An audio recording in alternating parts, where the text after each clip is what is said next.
ముఖ్యంగా మనకి చూస్తే లోకల్ బాడీ ఎలక్షన్స్ స్థానిక సంస్థలు ఎన్నికల గురించి మనము పెడుతున్నాము.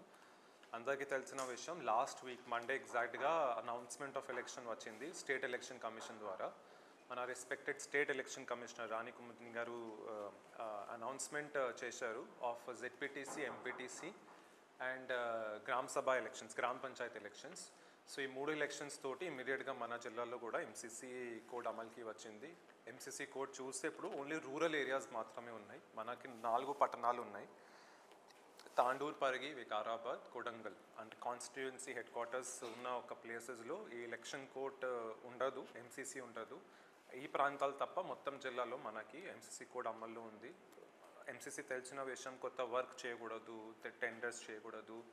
ఒకవేళ గవర్నమెంట్ ఉన్న ఆఫీస్ ఆఫ్ ప్రాఫిట్లో ఉన్న ఎవరైనా విఐపీస్ ఉంటే, మినిస్టర్స్ కావచ్చు, వారు విప్ కావచ్చు, ఎవరైనా ఉంటే రూరల్ ఏరియాస్లో ప్రోటోకాల్ ఇవ్వకపోవడం, గవర్నమెంట్ వ్యవస్థల్ని, సంస్థల్ని వాడకపోవడం అని నిబంధనలు ఉంటాయి, మనకి రూల్స్ ఉంటాయి. అవి పాటిస్తున్నాము. దాంతోపాటు 48 అవర్స్లో 48 గంటలలో మనం మొత్తం అన్ని బ్రాండింగ్ కానీ ఏవైతే ఉంటాయో, కంప్లైంట్స్ వచ్చి ఉంటాయో అవి తీయడం. ఈ ఎలక్షన్ సంబంధించిన మన MPDOs will be the ROs and వివిధ హోదాలో పని చేస్తారు రకరకాలుగా. ఈ ఎలక్షన్ సంబంధించి ఎంసీసీ ఆఫీసర్స్ వచ్చేసి మన ఎంఆర్ఓస్ ఉంటారు. జనరల్ ఎలక్షన్స్లో యూజువల్గా ఎంసీసీ ఆఫీసర్స్ మన ఎంపీడీఓస్ ఉంటారు. ఈ ఎలక్షన్లో ఎలాగో ఎంపీడీఓ, ఎంపీఓ, లోకల్ బాడీ వ్యవస్థ మొత్తం ఎలక్షన్లో బిజీ అయి ఉంటుంది. కాబట్టి రెవెన్యూ వ్యవస్థ ఎంసీసీ రూల్స్ ఏవైతే ఉంటాయో అది ఇంప్లిమెంట్ చేస్తాయి, రెగ్యులేట్ చేస్తాయి. సో ఎవరికి ఉన్నా కానీ ఏమైనా వైలేషన్స్ కానీ, సూచనలు కానీ, సలహాలు కానీ మనం ఉంటే మీరు ఎంఆర్ఓస్ ద్వారా మనము కూడా రిపోర్ట్ తీసుకుంటూ ఉంటాము.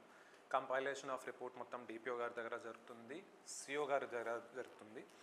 సో వారు కూడా ఎంసీసీ రిపోర్ట్స్ తీసుకొని ఎవ్రీ ఈవినింగ్ 5 o'clock మనము స్టేట్ ఎలక్షన్ కమిషన్కి కూడా పంపుతున్నాము. సో బేసిక్ డీటెయిల్స్ వచ్చేసి షెడ్యూల్ ఉంది, షెడ్యూల్ అందరికీ వివరించడం జరిగింది. మనకి 2 phases పెట్టుకోవడం జరిగింది. MPTC election, ZPTC election 2 phases ఉన్నాయి. గ్రామ పంచాయతీ ఎలక్షన్స్ కూడా 2 phases ఉన్నాయి. ఎగ్జాక్ట్